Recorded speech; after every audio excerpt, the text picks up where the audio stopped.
Welcome everyone to episode 5 of Multiplayer Mingles. Today we are hosting Jordan from Heartland Reptiles. Jordan, welcome to the show. Thank you so much for having me. I really like your intro. I need to work on something like that for myself. I dig it. It looks good. Thanks. I can give you the link and stuff that I use to make mine. Cool. Welcome everyone in the chat. Jay Hill, Gollum's Demons, Bailey's Royal Beauties. How's it going, everybody? Thanks for joining in. Yeah, good to see everybody. I appreciate you having me on. I'm excited to be here and get to chat. Yeah. Oh, it's always a good time talking reptiles. And especially, I'm not too super familiar with the retics, so this will be kind of an educational thing for me. I have one, and that's all I've got. So it'll be interesting to hear the answers to the questions. Yeah, no, I'm looking forward to it. Well, I have to ask because I didn't do as much research as I wanted to due to time. But you have a mainland, and it's how big? How old? He's about 2 years old, and he's probably around 5.5 feet. Okay. Yeah. Awesome. I've been taking it easy growing him because I'm still getting used to how he is and stuff. So I'm not power feeding him. I'm just letting him go at his own pace. Yeah, well, and as you know, they will eat at every opportunity. So. Oh yeah. Just fed him yesterday, and I went in to mess with him today, and he was already like, "Hey, what? Hello." Yep. I get it. All right. So I guess we'll get this rolling. I've got about 20 questions for you. Yeah. And I've kind of revamped them so that they're more retic oriented. Okay, well, that's good because I can't say I have a great deal of knowledge outside of it. I'm kind of hyper focused, so I'm glad that I won't look silly, or at least sillier. Well, I feel the same way because my hyper focus is ball python, so I totally get it. Perfect. We can lean on each other. Yeah, there we go. All right. So for those that don't know you, why don't you go ahead and introduce yourself? I'm Jordan Carpenter. I guess I am Heartland Reptiles. I've been in reptiles my whole life, but it was growing up. I grew up in the country, and it was whatever scaly things I could catch. Had some that brought in and kept for a while and released. Got it. My first purchased reptile was a Brazilian rainbow boa when I left for college. In 2019, I bought my first dwarf retic, platinum female, just with the intention of being kind of my pinnacle animal. I had reptiles, had a lot of different things, and I wanted to do that after some research. Got her 2 or so years later. I decided I had to chase it. She's just one of the best animals ever. The retic folks know when you get an awesome retic, and especially if you get to spend the time from when they're really young and come up and settle in, and you can see that they're getting comfortable and building a bond or whatever you want to call it. I don't want to anthropomorphize too much, but you can see that they understand and at least realize that there's not a threat to them, at least. But I was just lights out for the species after that. And the more and more research I did and manageable sizes, when I saw these as a kid, I think it was like David Attenborough or something, we had PBS. And I remember thinking, this is the most gorgeous animal ever. But even as a little kid, I recognized this is a zoo size animal. Now that they're manageable for a lot more people, I just fully invested in it. And now I've got 8 of them, dwarf and super dwarf. And that spawned a little side project that I've started with some enclosures that I'm manufacturing, specialized for my collection, but I think they'd be usable for a lot of people. It's a 5 enclosure stack that's 4 foot wide by 2.5 foot deep by about 18 inches tall for each of the 5. But we can go into that more later. I'm sorry, I'm a little long-winded, but no, you're good. That's the attempt at the quick talk for what I got here. Very cool. So what made you choose your business name? I was talking to my dad. The way that it started is, like I said, the first female I just fell in love with, and I came home and one day from work, and I was frustrated with the day-to-day job and or career, whatever you want to call it. And I told my wife that I just needed to invest in something that I could potentially at least try and grow. And the goal wasn't to make money. If I made enough to just cover feeders, that would be a complete win. And if it didn't even do that, I still have the animals that I want to have. And, there's no loss here. But I had a diesel pickup that I'd done a lot of work on and was kind of my baby. And I told my wife, I said, I'm going to sell the truck and put it into the snakes and see what I can do with this. If nothing else, I've got the animals. Like that's a dream come true. If it becomes something awesome. I was talking to my dad about it. I'm in Kansas, and so we consider where we live the Heartland. I grew up on a farm, and it's also because it's all for the love of the animals. The side perks of potentially, doing this for a business is wonderful, but it's all ultimately for the love of the animals, and that's what excites me. It's talking to people like you, and there's James and Russ, and I know there's others I'm missing in the chat, but there's just awesome people, and they have the love for the animals, and that's what makes it fun. That's what makes it worth a while. Absolutely. Yeah, and I definitely agree. Like, I'm in the same place with my stuff. It's all, if I can make it pay for itself, I'm happy. Exactly.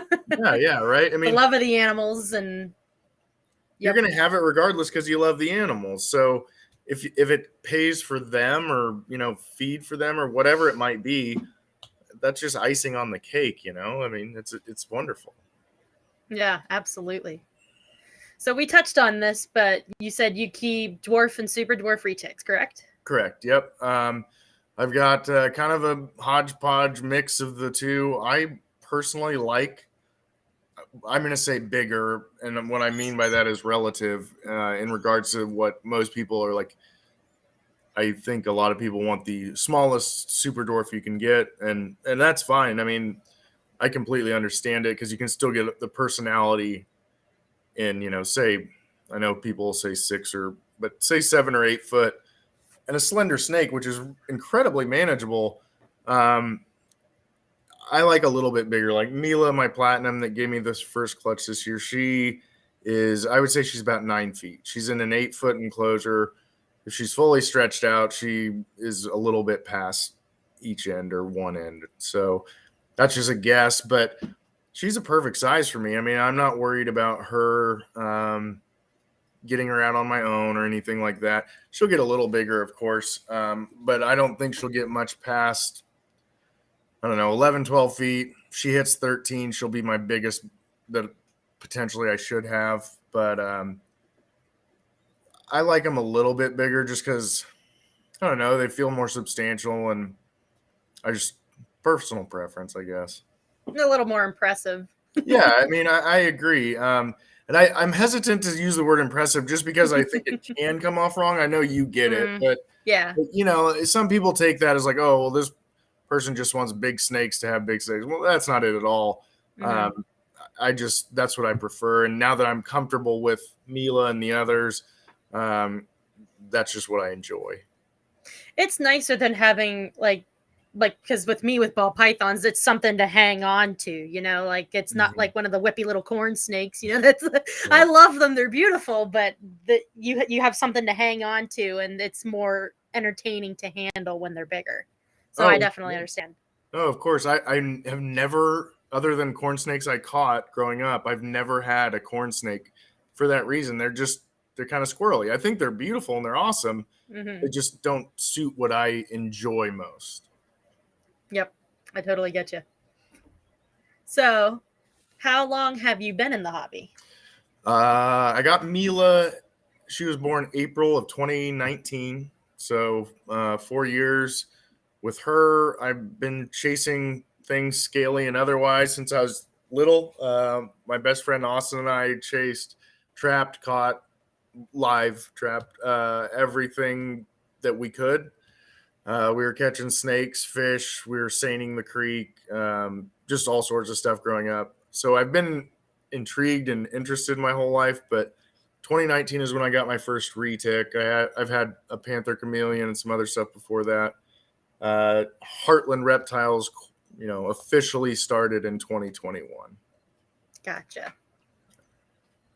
So you touched on this a little bit, but what got you into keeping? Just the love of reptiles and anything that scaled, and just from when you were a little kid? Yeah, I mean, I don't know what it was. I think a lot of, I don't know. I don't want to say I'm drawn to things that people are put off by, because I can't do spiders. I'm working on it. I'm trying, but I can appreciate people who are afraid of snakes, because I'm afraid of spiders, and I understand it's completely irrational and absurd, but I am. I just always was fascinated by them, and I don't know if it's looks or what. They just always really intrigued me. And then as I had different experiences with different species and realizing, okay, not only are species different in behavior, but so are individuals within species. And it just all fascinates me. I like the different personalities of all 8 retics, and I've also got a little Western hognose female that is hissy and sassy, and I love her for it. West hognoses are cute. Oh yeah. They definitely think they're bigger than they are. Oh, she thinks she's bigger than all the retics combined. I mean, she's got more sass than every one of them. That's for sure. You're getting a little bit of peer pressure there. The best way to overcome is to get your own. I know, and Russ and I know each other well, and I love Russ. But Russ, man, it's a deeply seated thing, and I don't. I've tried. I'm looking. I did some research on jumping spiders. I was out in Pennsylvania, and a friend was trying to help me. One friend was trying to help me get over the fear. The other, who also has the fear, which is the absurd part, was not trying to help me get over it. So there's a tarantula, and it was in a container, like a big. I don't know if I'm aging myself, but photo film container, like 2 of those. Yeah. And it was wrapped in tissue, and I'd seen Garrett open it, and there was tissue over the top. So I knew it wasn't going to come flying out, but I also knew this is a big tarantula, and I don't do spiders at all, but I'm working on it. I realize you have to make steps to make improvements. So I go to open it, and the second that lid just popped, Rob, who I love and adore, but was very upset with, grabbed me from behind and yelled. And I haven't felt a fight or flight response like that in years and years. It was the kind of adrenaline shot that afterwards you're like, I could take a couple-hour nap. I just brain, there's nothing left. So it's probably going to be a little while before I go down that road again, and it will be with some very trusted people, or people that know that that's a one-time joke that I'm taking. That sounds like something my husband would do to me. Yeah. Well, and see, since I'm afraid of spiders, I won't do that, because I won't do that with snakes, because I don't want to ruin it for people, because I can appreciate it at least. Right. But what I overlooked was that Rob loves snakes like I do, hates spiders like I do. So there was no ruining anything other than what we both were already afraid of. So I should have known better. Oh, that's funny though. It's not funny at the time, but it is a funny story in the aftermath. I laughed after about 5 seconds when I realized the tarantula is still in the tube and it was Rob. I laughed very hard, but yeah, it rocked my world for a few seconds. So this might show my illiteracy with retic morphs and stuff. So correct me here. Mm-hmm. So I don't, because I know with ball pythons we have like codoms and recessives, and I know there's recessives and retics and stuff, but I'm not sure if like you guys call them codoms too, or so it's basically the same. And James's wife Christina, I don't know if she's in here. She is the expert on that. She's legitimately a scientist, and so I don't want to speak incorrectly. Don't quote me, because I don't want to say I'm perfect expert, but basically there is codoms and recessives. So Sunfire is going to be a codominant.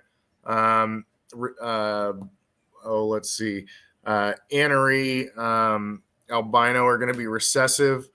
So it does work the same in that regard as far as codoms and recessives. They're just nowhere near. I mean, there's a lot, but there's nowhere near the plethora of morphs that ball pythons have. Gotcha. So, do you have any favorites of those? I do. I started a lot of my project stuff focuses on snow, which is anery and albino, which are both recessive combined. my I guess she's not my most recent female, but I have a sunfire snow, and she's just gorgeous. So she's got two recessive traits visually showing, as well as sunfire, which is a co-dominant. But I like the snows. I think it's really neat. But the more I have different animals, the sunfire is a co-dominant, and it brings out oranges. I really enjoy bright, vibrant colors. Thank you, Chris. Yeah, James. thank you. Thank you. And because I knew I was saying something wrong. I know I say that wrong all the time. I call them codoms out of habit. But Christina knows that me using the word morph and not gene is a big step. So I'm working on improving my verbiage, because it is important. It really is. Yes. But I like bright colors. So I have an Anery Platinum Sunfire, and she's like a mix between highlighter yellow and highlighter green. So the bright color stuff is really what fires me up. I love some of the pattern stuff as well. I have a Motley Golden Child that I want to use to produce Anery Motley Golden Child, just jet black, oil slick looking snakes. I like it all, but there's just kind of different paths for different animals and projects, basically. Gotcha. So, what projects are you currently working on that you're most excited about? Well, I would say most exciting right now is I've got a clutch in the incubator. So it's not anything really crazy. It's my Platinum Possible Het Anery female to an Anery 100% Het purple male. So she gave me 23 eggs in her first ever clutch, which was wonderful. No slugs. There was 3 that got some windows. I think from some of it was from dripping water, in the incubator. But two of the 3 are looking much better. I actually looked at them here today and checked on them. So I'm not even saying that the third, like the worst, is not viable. I'm not going to risk that. I'm going to see what happens, but that will give me half Anery, half wild type with it's going to be 100% Het Anery, Pos Het albino for both. And if the female proves out, then I would get Anery albinos that are Platinum Anerys that are Pos Het albino. Gotcha. So Anery, is that like kind of like an axanthic, like where it like removes pigment? Yeah, so Anery removes the red pigments. The only hesitation I have is I don't know axanthic that well. So correct me, does axanthic change pattern at all? Not usually, no. Okay, no. All right, then yeah, it's going to be really similar, because like Anery, at least in my mind, doesn't change your pattern at all. It just removes red pigment. And Anery is one of the morphs that does come from the super dwarf localities, if you want to go with that verbiage. So you can't actually get 100% pure Anery super dwarfs, which to my knowledge is the only morph that is in pure super dwarfs. Gotcha. Well, that's exciting though. And you said they're due to hatch when? June 23rd to the 27th or something like that. It's 80 to 84 days from lay. Okay. Well, you get an extra like month compared to ball python people. I don't know if that's good or bad. It's good for building the baby rack, but it's bad because I'm impatient, and 80 days is a long time to wait. That is a long time. I'd be itching. Oh my gosh. It's bad. It's bad. I have to just I make myself, I only check the incubator once a week because I don't want to mess things up and have it fluctuate too much. And checking it, being vigilant, but I wanted to look at it way too dang much. That's his birthday window. Yeah, I hope so, Russ. I hope so, man.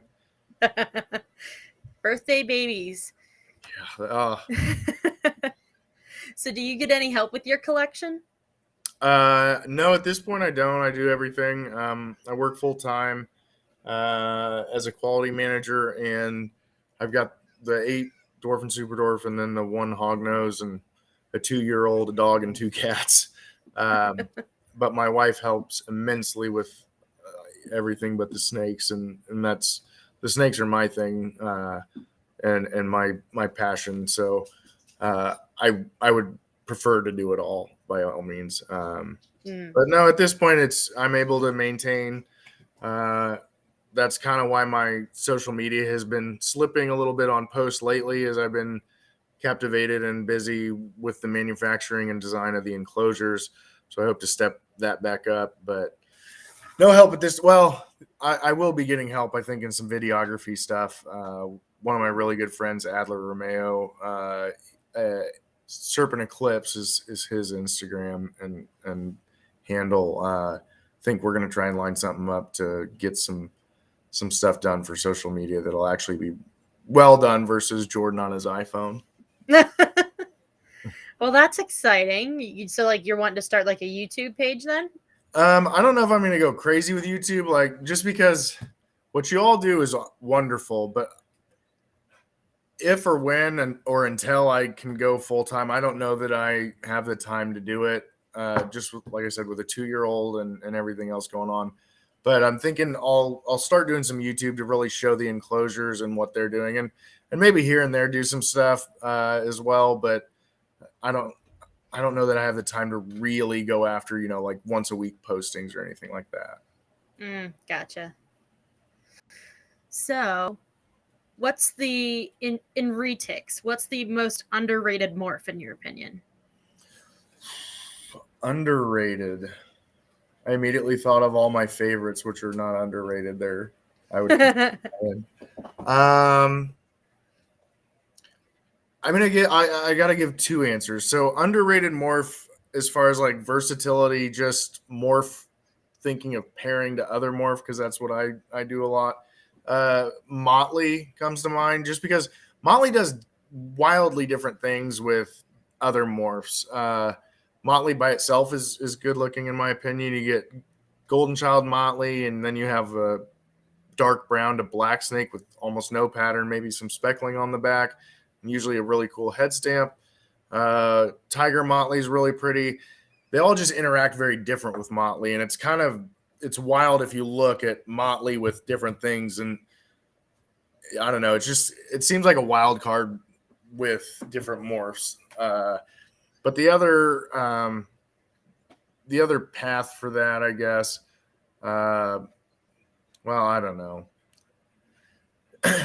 I wanted to go back to Anery just because you can get pure, but it's not underrated in my opinion.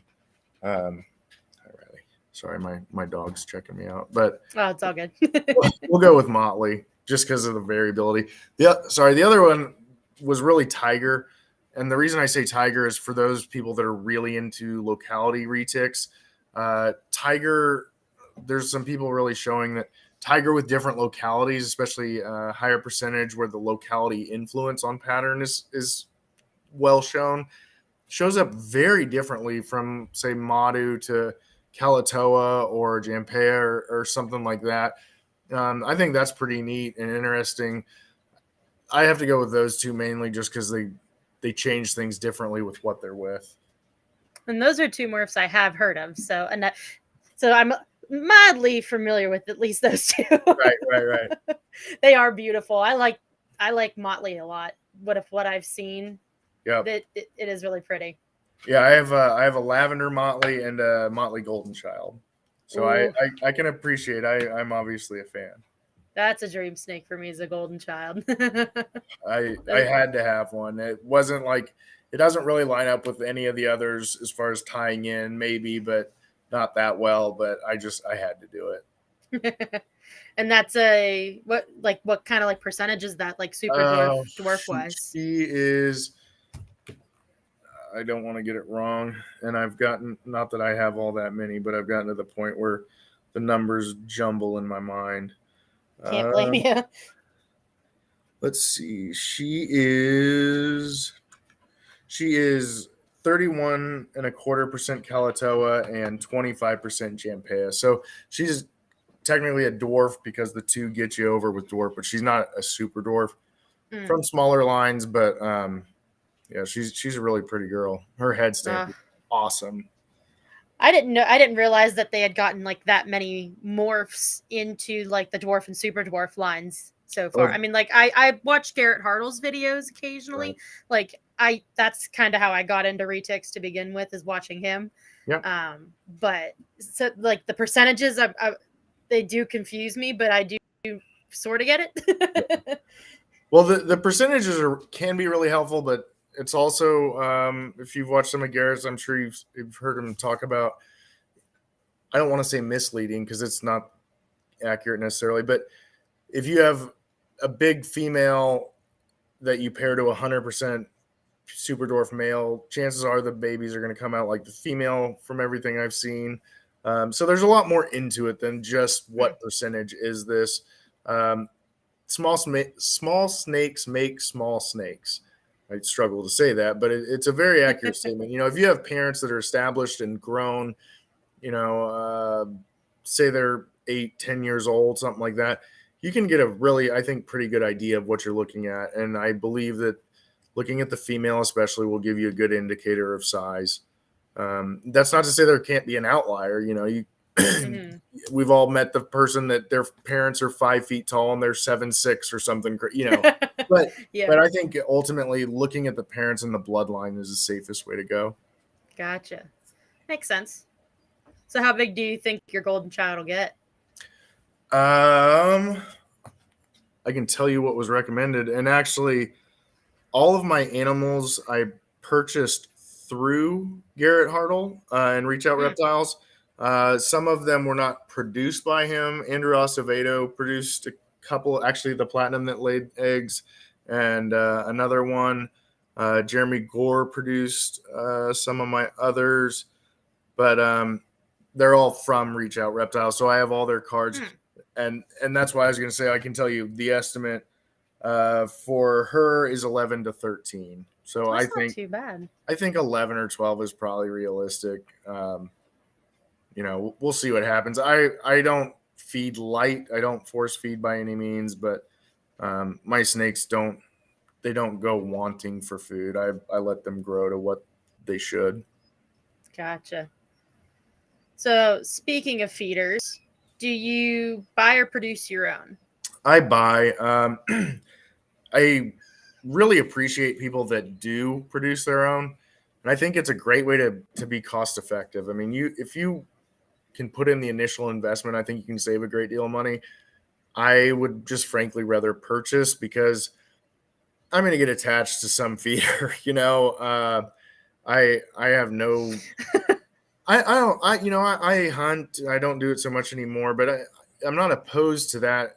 But it's all about responsibility, and so if I'm going to do it, it's going to have to be humane. And even that, I think over time is going to take a toll on me mentally. And so at this point, I'm blessed enough that I can pay someone else to do that, and I make sure to go through humane sources to the best of my vetting ability. But if I don't have to go through that, I'd rather not.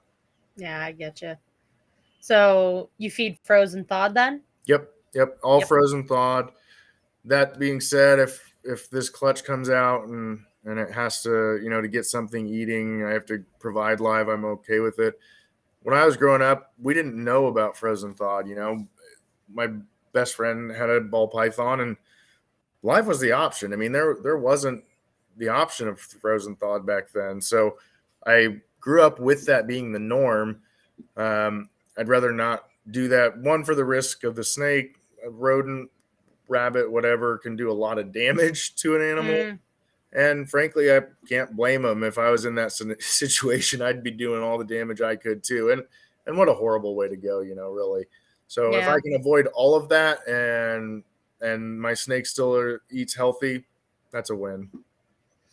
Although I don't think I've ever heard of retics really refusing food too much, so I don't think you'll have a problem. No, the only one I've ever had refuse was Mila when she was going into cycling and going into prelay. So other than breeding, normal refusal, no. Mine would eat every day if I let him. Just be giant sausages rolling around. Oh my gosh, and they would probably love it anyway. Yeah, I just worry about lifespan. Yeah, that's true. I've seen some really chonky retics. Like, wow. Just because they want to eat doesn't mean you should. Yeah, exactly. And I believe it's our responsibility to do that. I don't want to get soapboxy, but I hate when I see like really really big or overweight dogs or cats or whatever it might be, a pet, because I just feel like as someone who is their caretaker, you should recognize that. And hey, I get it. I've had overweight animals. Don't get me wrong. I'm not saying I haven't been there, but at that point, try and work on it. Same for your snakes, whatever it might be.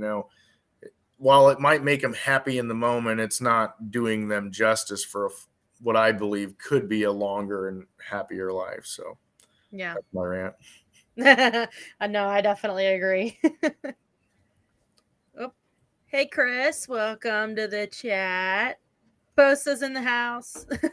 Oh, I see everybody. There's Gio. Thank you. Chris. Eden's Yep. Den. Bailey's. What's that for? We're starting to wake up a little bit. Yeah, no kidding. Starting to get some energy back. I was chasing a 2-year-old. Oh gosh. So I have a feeling I know where the answer to this is going to go, but who do you look up to most in the hobby? The person that helped me most by far is Garrett Hartle. I started talking to him, I think, in 2018. He helped me set up the collection I have. Other than my 2 most recent females, the first one I picked out, and then my 2 most recent, I think I maybe asked opinion, but one of them was from him, and the other was one he donated to the U.S. Ark auction in Tinley. And I figured that was a win-win. The money goes to U.S. Ark, and I get a well-proven, she's 75% super dwarf combination. Oh my gosh, nice. Anery female. So, and she's wonderful. But I went to Garrett and said, hey, I've got this. This is my budget. This is what I want to do. This is what I like. And Garrett laid out, here's what I think we could do. Here's the different approaches we could go. And after, frankly, quite a bit of time talking, I bought 5 animals from him, and 1 male, 4 females. And I still have the sheet that I took notes on. I keep all that stuff just because I like to go back and like, am I remembering this right? And so going back, it's like, okay, I'm looking at all the things we talked about and everything I picked with his assistance. Now that I understand more and know more, they all line up together better for what we talked about and what I told him my goals were. So he set me up better than I even realized he was, which I think is a testament. He does want to grow the community. There's been some stuff going on lately, but all in all, Garrett has without a doubt been the biggest help for me getting to where I am. Yeah, there's been a lot of other great people as well. A lot of them are in this chat. I don't want to sell anybody short, but I'm very blessed. I'd be here for, I'd take an hour of your time to list everybody that's treated me really well. So what's your favorite part of keeping retics? I think just the time and the interaction with them. They're all different. I have Eve, my Anery Platinum Sunfire. I can open her enclosure and she just comes strolling out. I mean, like when she's hungry, she's ready to go, but she just comes out and she's perfectly chill and just wants to hang out and explore. I have other ones, a tiger het snow girl that she's very good once she's out, but she's a little skittish coming out. They're just all different, and I enjoy that. They're all the same as far as intelligence, but they all interact and perceive things different, and that's a lot of fun for me. And I mean that I feel like the beauty of them goes without saying. I really feel, in my opinion, they're the most beautiful species out there, just because all the variety that's there. You pair that with the personality. I'm biased. I've only got 2 species right now, but they're the best for me. So besides the retics, what other hobbies do you have? I kind of dabbled in a lot of different stuff. I was fairly big into, or well, I don't want to say fairly big into. I perceived myself a fairly big hunter at one point. I really enjoy vehicles. I mentioned I had a pickup that I sold to buy the snakes. So vehicles, modifying stuff like that. I enjoy just outdoors generally, shooting, sportsmanship type stuff. But now my life is ultimately consumed by family and snakes, which is wonderful. So someday, your dream animal to own, would it be your retic? Is there another species? Is there a certain morph? I could definitely tell you some dream retics. I had the pleasure, and this is like, if we're talking dream animal and it's actually a dream, I had the pleasure of petting a Komodo dragon, Oh, and it was just unreal. I mean, the way that it felt, you can obviously its hide is incredibly tough, but I was shocked at how soft it felt and the colors in it. There was yellows and blues, and I at least thought of them as just brown. That would be a dream. There's a croc monitor or something like that would be a dream. I don't know that I'll ever do that, even though that one is attainable, just because I need a mentor for sure before I go. But there's just too many out there to really hone in. oh yeah. So, what is something you wish you knew before you got into keeping and breeding? I had an idea and I did my math, but enclosures, feeders, cost. I had a pretty good idea about that. That would be something that I believe everyone should double check before they do it, and then do it again just to make sure, pad a percentage or whatever. But really, I think, and I'm saying this ahead of myself, but I think the biggest thing is try and meet everybody you can in the community. I met you through Chris, and this is like, I love it. This is wonderful. We get to talk about, even if we're in different stuff. Yeah, we understand it. We understand where it comes from and why it's exciting. So when it comes to breeding and keeping, enjoy the community. I try and keep my head in the sand, so to speak, for some of the drama that's out there. Not all of it. Some of it should be recognized, but just enjoy the community. And if you want to breed, you're going to need to have a community of support behind you. You can have a really desirable animal, but if nobody knows who you are, especially in the super dwarf stuff, people aren't going to just take your word for it that it's going to stay small or that it's a really good bloodline. to have the reputation behind you to back you up. Yeah. And that's actually something Chris and I talked about the other day when he was on, was how it seems a lot more these days, like people from like the different niches, like the ball python people and the retic people and corn snake people, like we're all kind of like mashing together a little bit. It's not so cliquey anymore. Yes. And the drama settled down between all of that, and it's pretty nice how we're able to like just all get together and talk like this now, and it doesn't have to be so secluded. No, you're exactly right. I agree entirely. Some of the stuff I watch most is a lot of ball python people, and met some awesome people in the ball python community, and the beauty of it is I can appreciate what they're doing, because the morphs that are there, there's so many more. I mean, I don't even try, really. Being perfectly honest, I don't even try to keep track of all the ball python morphs and how they work and what's recessive and codominant and all that. But I enjoy it, and I enjoy seeing them, and I feel that I can tell when people are truly excited like I am, because there's that connection with what I'm doing in the dwarf and super dwarf and what they're doing.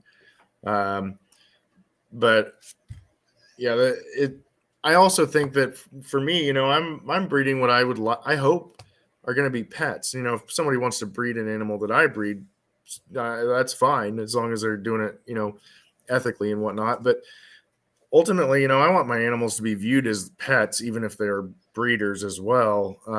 So I don't know, just sorry, I kind of lost my train of thought on you. No, you're good. You're great. This is what it's all about. Just having conversation. I like it. Yep.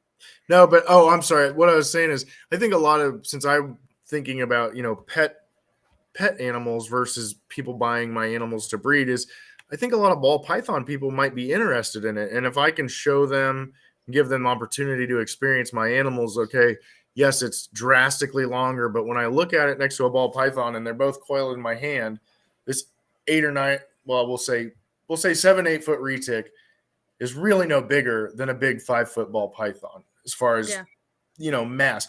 Now, of course, when they stretch out, they're longer, and they are different personality drastically. And if I'm not saying a retic is right for everybody, but the people that are right for a retic will love them. And so I think that helps bridge the gap. And that's why I'm excited about what you were talking about the different communities bridging the gap and realizing, we all got to stick together and fight, especially with the USARK Florida stuff that's going on.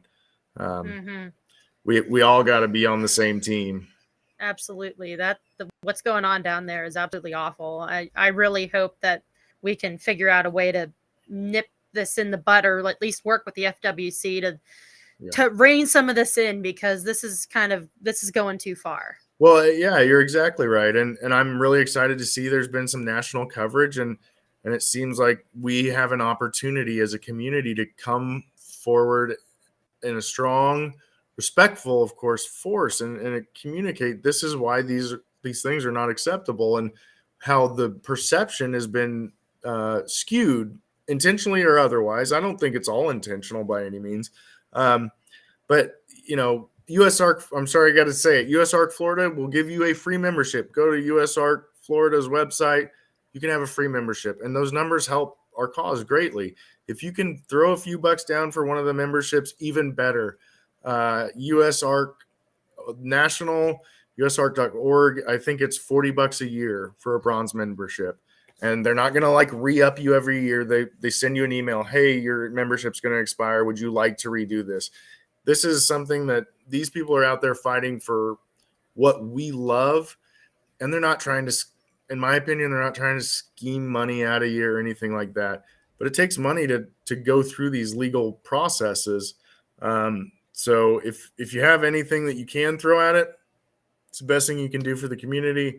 And if not, at minimum, go get yourself a free membership, please, because it does matter. Numbers matter huge when you're going to politicians and lobbyists and saying, this is our concern. And we have, if you say we've got 5,000 people, okay, great. You say we've got 150,000 or 500,000. Well, that's a whole different ball game all of a sudden.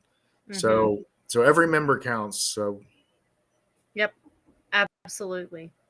And Russ is exactly right. FWC, be in touch with them. Be in touch with Florida.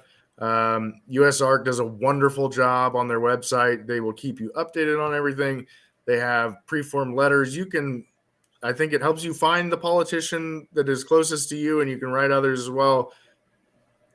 Take their letter, modify it if you feel that you want to. Of course, please, respectful.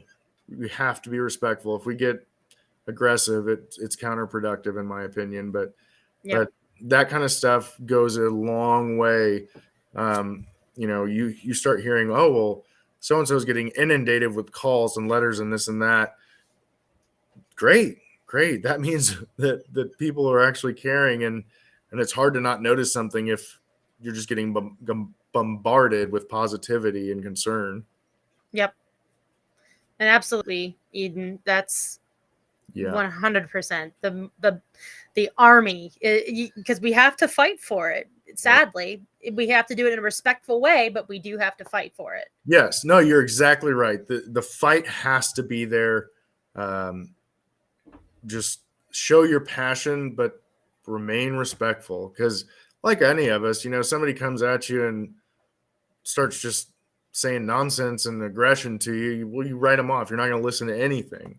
It's human nature. So we've got to go with good decorum. And I'm pretty sure that you can also write down to Florida or to the FWC as well, even if you don't live in Florida. Yes. Yep, so. You can. I know Abby, she's curly-haired keeper on YouTube. I know she's been incredibly active, along with a lot of the others in the chat here. But she's done a lot of posting of her letters and sharing them, reaching out to Florida and over and over and over, which is wonderful. I mean, that's the kind of stuff we need. Those are the warriors that really make a difference for us. That's actually kind of a good idea. Yeah. Every animal sold should come with a US ARC membership. That's actually a really good idea. That's my plan for my animals.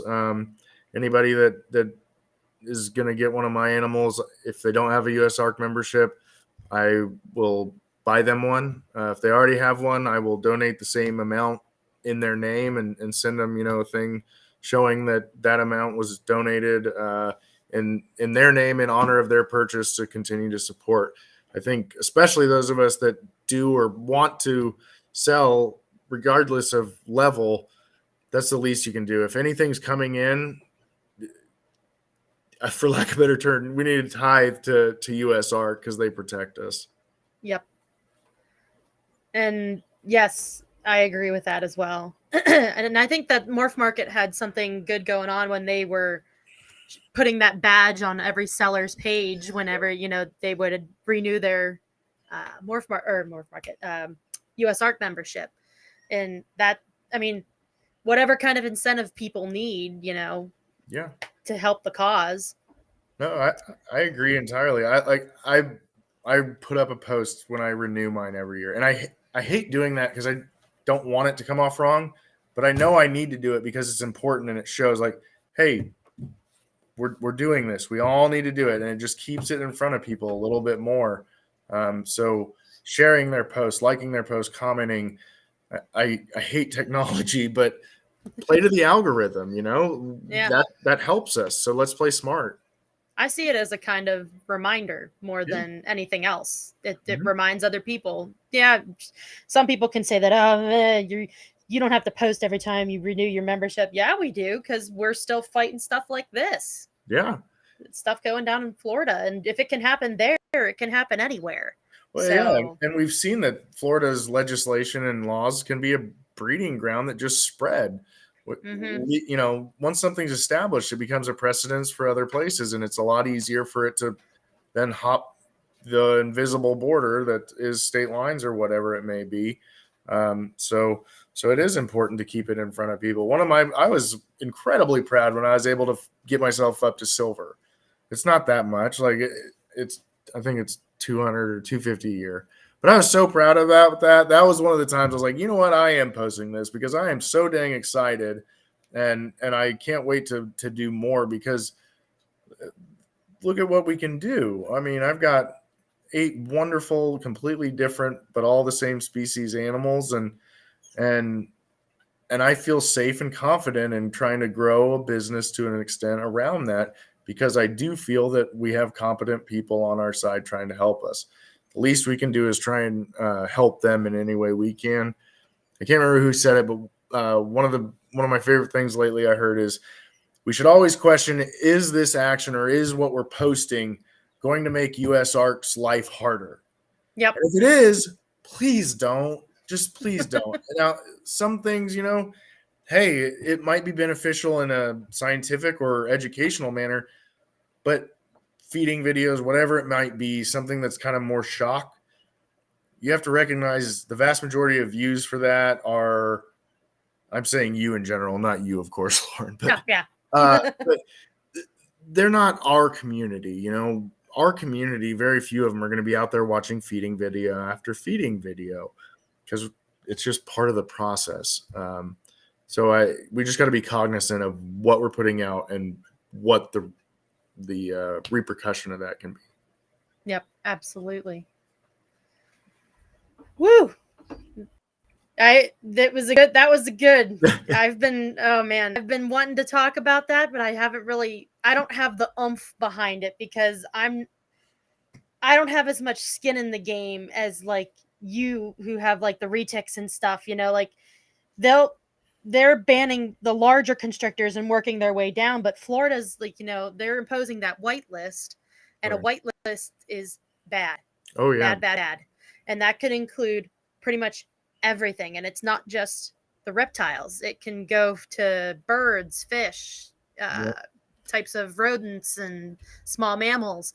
So it's definitely, USARK doesn't just support reptile owners' rights to keep our animals. It supports everybody's rights to keep their animals.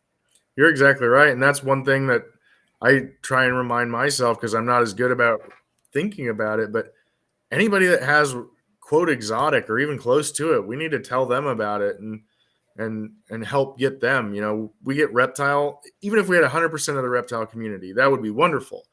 But if we got the reptile community and even 10% of the bird and fish community or whatever it might be, look at those numbers and how much they could add.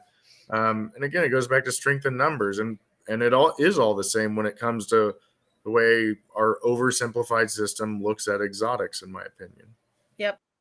And we saw how like coming together as a community can change things, because back last year with the America Competes Act, when that was going on, and we were freaking out that we would all lose our ability to basically do what we love and it wasn't just the reptile people, it was everything. So USARK, I'm very sure, was a big part in stopping that from happening. Oh yeah. So it is 1,000,000% important that we do everything we can to support them and USARK Florida. Yeah, and they're the ones that found, I can't remember what it was. I think it was like 3 or 4 paragraphs or something in like just under or around 4,000 pages. It's crazy. I mean, I wouldn't have found that. I can tell you right now, if you gave me a copy in a lot of time, I probably wouldn't have found that. And they have technology that helps them, and great, whatever tool we have and can use, awesome. But you're exactly right. At that point, I was 6 or 7 retics in, and thinking that, holy crap, I'm in Kansas and I might not be able to move them out of my state. That market got real small, real fast. Even just, not that I would, but even if something happened, like, oh, I have to rehome, there's not a market for that here. Yep. So. Absolutely. Yes. Yes, Aaron. Oh man. Yeah, thank you for voicing that a little bit too, because we all need to be continuously shouting this from the rooftops right now. Yeah. No, I'm not, like I said, I've been bad about posting in general, and I need to step my game up for the USARK folks. I really do. But stuff like this helps spurs me and helps fire me on to do that. So I appreciate that, Lauren. I really do. Oh yeah, absolutely. Thank you. It fires me up too. Like mine. Yep. So, switching gears, what's the most exciting thing that's happened to you in this hobby so far?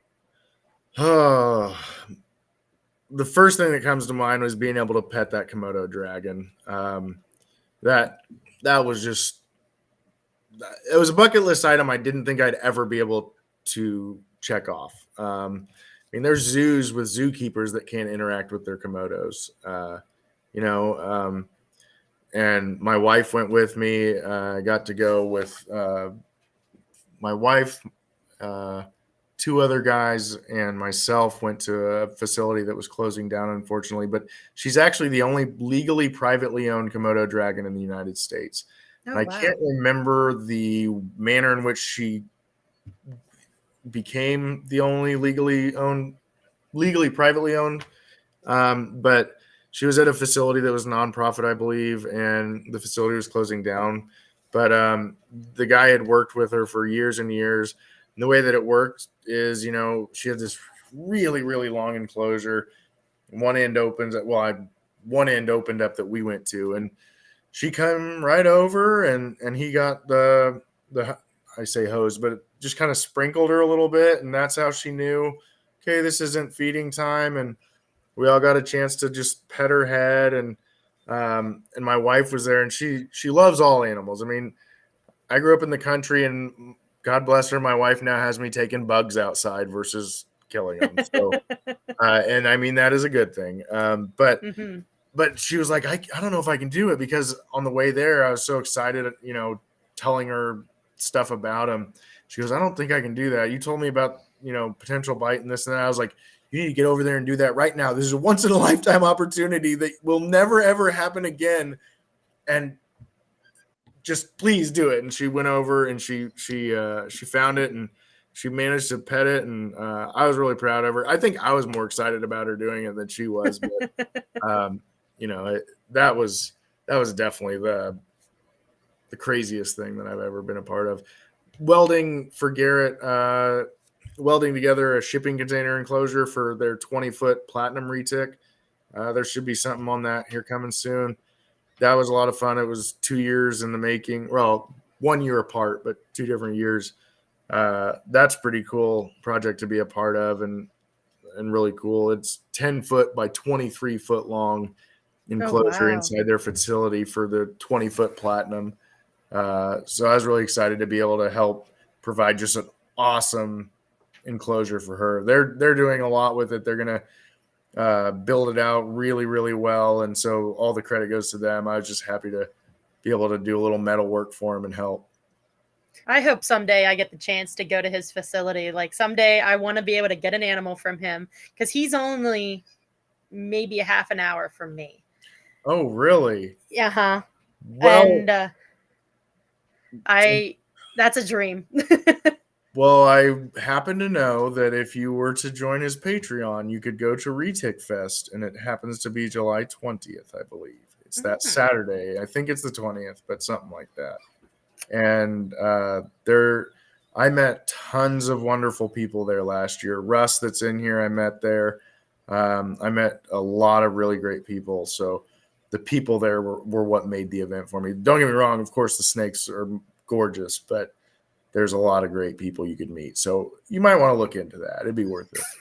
I might have to be talking to my husband, be like, hey, so we're going to do another Patreon.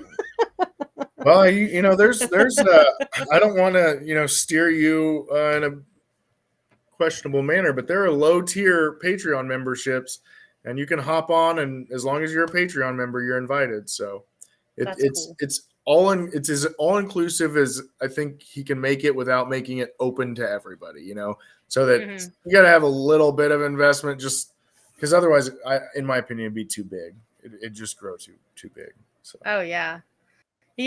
And I mean, like I've seen him at a local show here, and he doesn't do that very often. But the one day we went to, what was it, the Steel City Con, and I saw him way at the end of the arena area, usually like where he is at Tinley, and I was just like so gobsmacked that he was there.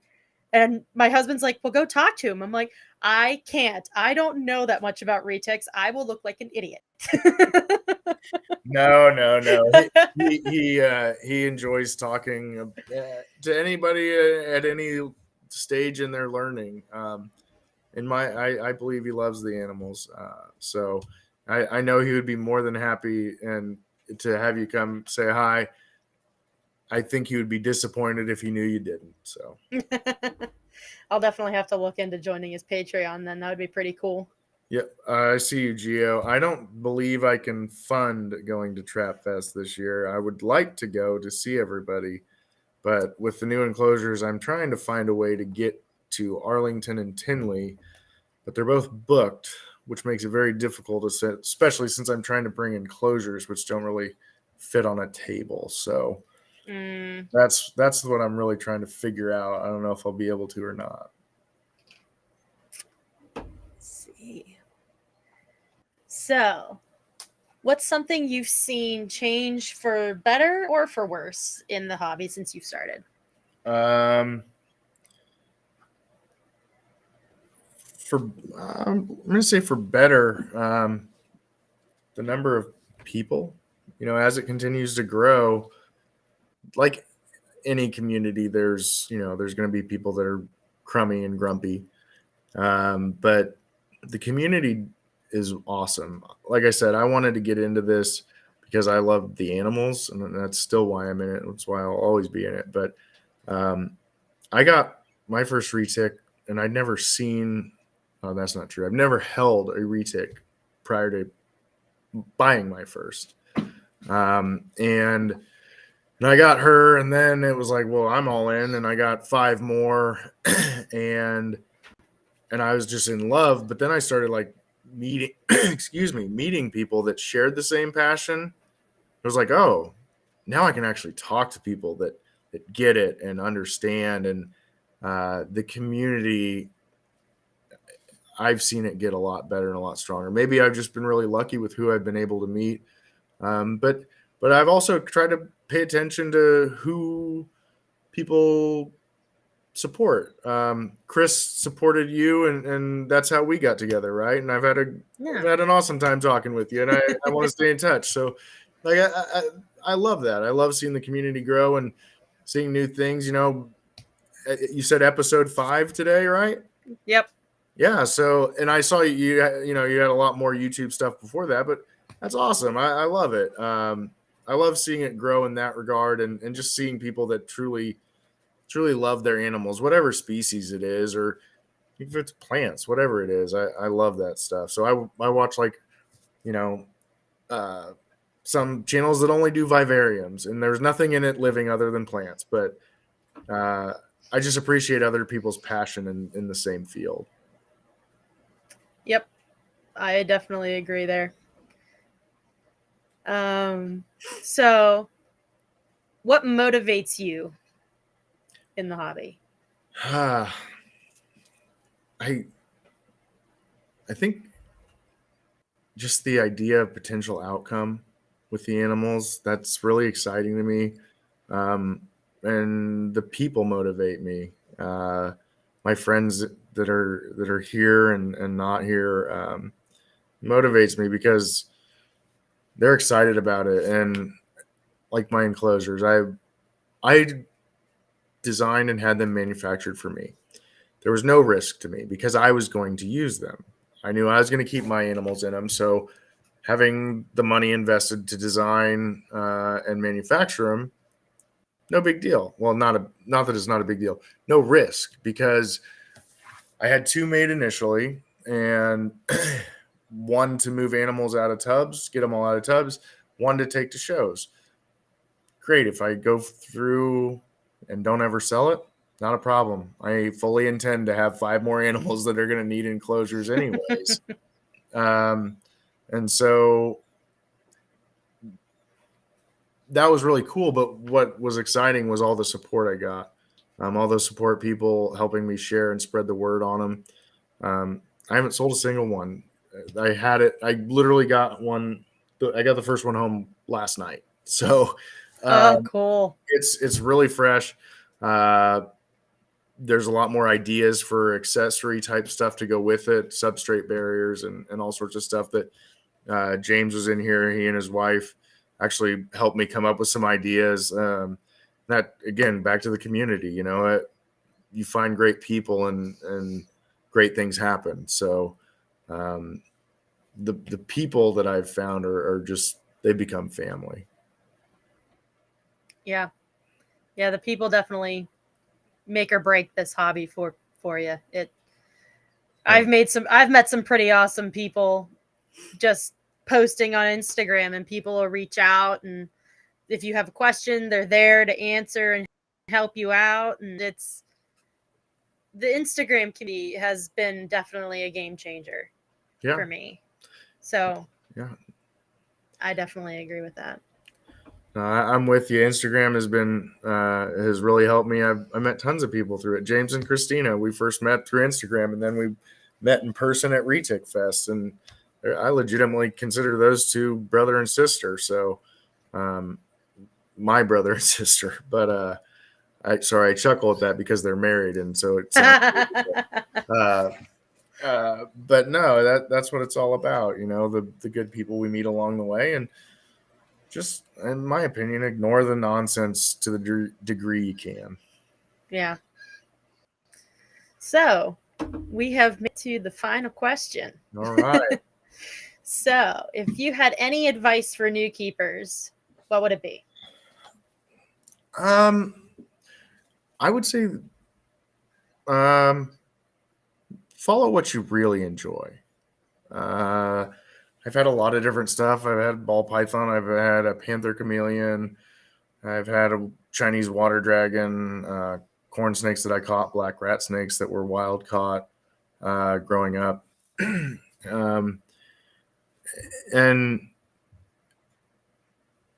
you got to follow what you really, really like and enjoy. I hear a lot of people say, well, a ball python or a corn snake are your best bet for a starter snake, or a bearded dragon is your best bet for a starter lizard. And I'm not saying they're not. They very well could be, and they're wonderful animals, and they're very popular for a good reason. But if, like, for instance, I got a ball python in college because it was what was accessible and what I could do. And I loved that snake for what it was, but it wasn't what I really, really wanted, right? So I probably would have been better off waiting a couple years. And that's hard, especially at a younger age, you know, especially like thinking back in high school or whatever it may be. That's really hard. Like, I don't want to wait years to get this. The but, impulsivity. But now that I've got the retics, I mean, I love a lot of other stuff, but I don't know that I would. I don't think there's very few things I would keep otherwise. And in my mind, the only other stuff I would keep would be, I don't want to say it would be a step up in keeping, not necessarily in quality of animal, but in keeping. So if people are telling you get this species because it's the right starter, it might be, but if you don't really have interest in that species and people are saying you need it to be a learner species, you might be doing that particular animal an injustice. Let somebody else who's really going to love it get it.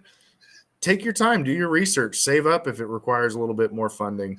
If you really think you want, I don't know, say you want a boa or you want a chondro, something like that, then save up, do your research, try and find a mentor. But do what you really like so you don't lose that passion. I think that's how we get animals that get rehomed and passed around. I think that's why there's a lot of the bearded dragons and stuff like that on rehoming places. You know, it was my starter snake. It's what I cut my teeth on, kind of thing. Yeah. Well, you survived all the questions. I had fun. I hope I wasn't too long-winded. I tend to ramble, so I apologize. No, absolutely. I loved it. It was awesome. We had great discussion. Yeah. I really enjoyed it. Me too. Me too, Lauren. The only other things that I give people the option to do is if you want to show off some of your animals, you're more than welcome to do that, like some of your favorites. Okay. Let me go see how Miss Piggy is doing. She's my Sunfire Snow. I'll run and grab her real quick. Oh yeah, okay. Get him swapped over. There are fantastic colubrids. Boas are life. I didn't know you had boas, Bosa. I'm looking forward to getting a couple more boas, maybe a couple more retics down the line. I dream of owning a cow retic, whether it's a super dwarf or a mainland. that's a goal snake for me. That and a golden child. And then someday down the line, probably Bolin's python. I really hope they become more accessible someday. But yeah, and then the different types of colubrids. Like, I love Vietnamese blue beauties. They are absolutely stunning to me.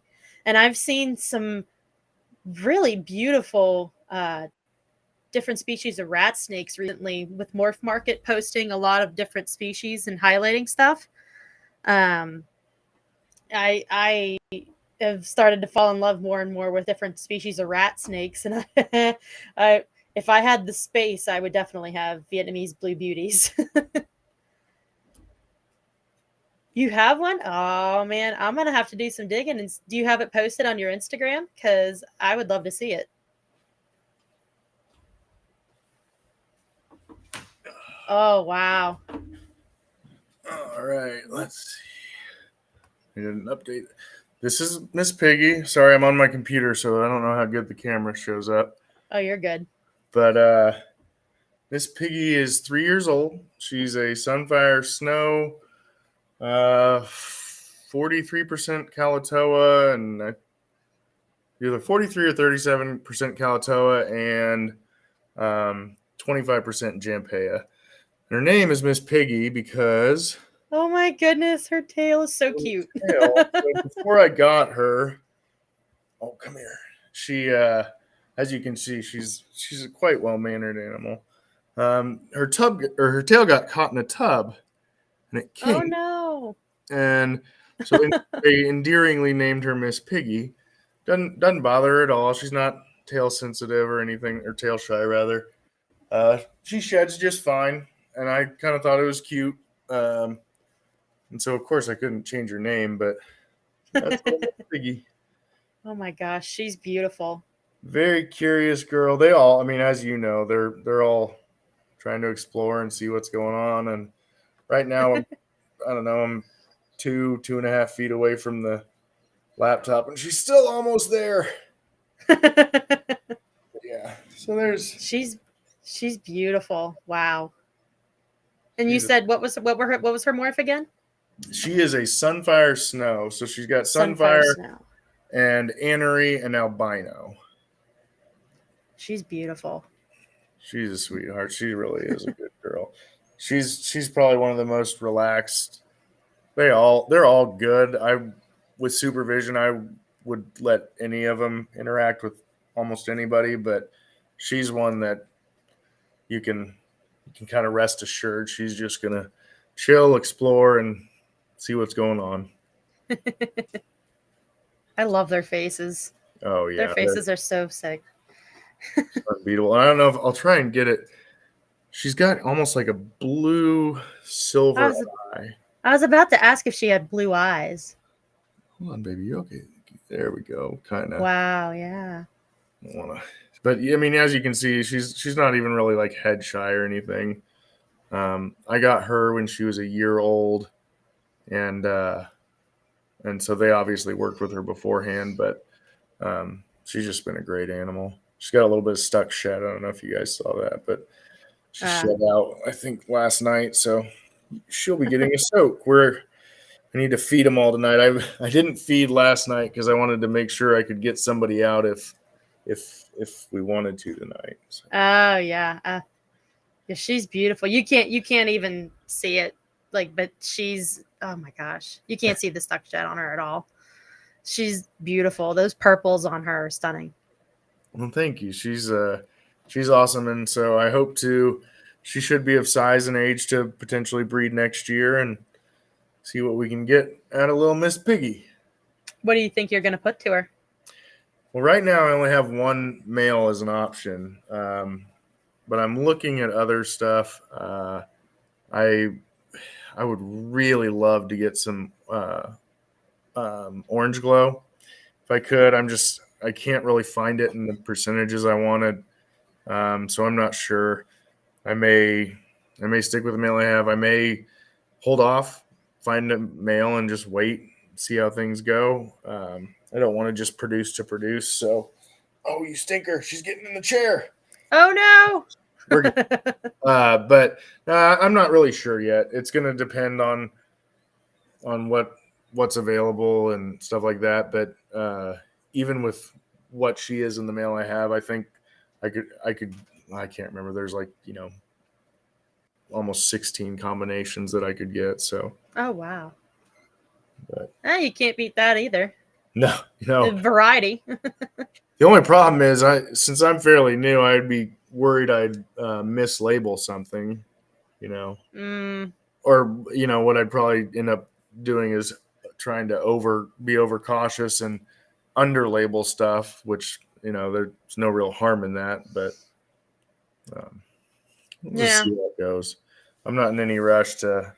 I don't have to breed her, which is a great spot. Wow. I can't wait to see babies that come out of her. Yeah, she's an awesome girl. She's for her to be visually like she is, and then her personality on top of it is pretty awesome. So she's a sweet girl, aren't you? And they say that like traits with retics, like their temperament and stuff, tend to pass down as well, don't they? I've heard that. I don't know. I got my first clutch in the incubator, so I don't want to tell you something that I don't have experience with. To me, it sounds reasonable, just because of what I've heard from other species. But there also could be zero correlation in that regard. I'm just assuming. So it would make sense. I think a big part of it is how many generations in from wild caught are they, and also how much time was put in with the babies. When I got anything I get, I start out just once they're settled and comfortable, I start out working with them and I hold them and move around and I go about my daily business. I do what I would normally when they're young, so that when they're older and like her, I can walk around the house, I can do stuff, I can move things, I can do whatever I need to. And it's not going to freak her out, and make her feel defensive, because she's already experienced all that. She's experienced walking up and down stairs with me and getting a glass of water, just any little thing. I think it's important to go about your day to day so that they're accustomed to it. Absolutely. Very cool. Now she's settled. It just took a little bit of she had to get her yayas out, and now Oh, she's yeah. Yep. They always do. Well, Jordan, this was an awesome interview. I really enjoyed it. I'm happy that you agreed to come on and show off your animals and have some awesome discussion. It was a good time. Yeah, it really was my pleasure, Lauren. I really appreciate you having me on, and seriously, let's stay in touch and keep me posted on your retic, and we'll see what happens over here with mine. Yeah, absolutely. Before you go, do you want to plug your social media? Oh, sure. Yeah. I'm on Instagram and Facebook, Heartland Reptiles. I think it's Heartland_Reptiles, but this logo on white is my page. I'm not terribly tech savvy. Oh, thank you very much. Yeah. But so I'm on Facebook too, but like reels don't transfer. I don't know how to transfer them properly, so there's a little bit less on Facebook. But you can get a hold of me either way. Either way works. Oh, don't do that. But yeah, anyway, like that, if anybody wants to talk or whatever questions, whatever it might be, like I said, I love talking to anybody that's interested in what we are. So anybody can feel free to reach out. I'd look forward to it. Awesome. Well, thank you very much again for being on. Miss Piggy's beautiful. And I will definitely look forward to chatting more with you in the future and keeping in touch. And I can't wait to see the babies you have in the incubator here in about a month. That'll be exciting. Definitely. Yeah, I'll make sure that we get some information sent over to you and some pictures and stuff. So yes. I'd love to see them. All right. So with that, we're going to say good night to everybody. And if you wanted to hang out backstage for a minute, sure. After I sign off, then we'll formally say goodbye there. Yeah, great. Thank you so much, Lauren, for having me on. Thanks for everybody in the chat. Like I said, the community is what makes it, and that's what makes it fun. So I really appreciate it, everybody. Absolutely, and you're very welcome. Thanks. All right, everyone, have a good night, and we'll see you in the next one.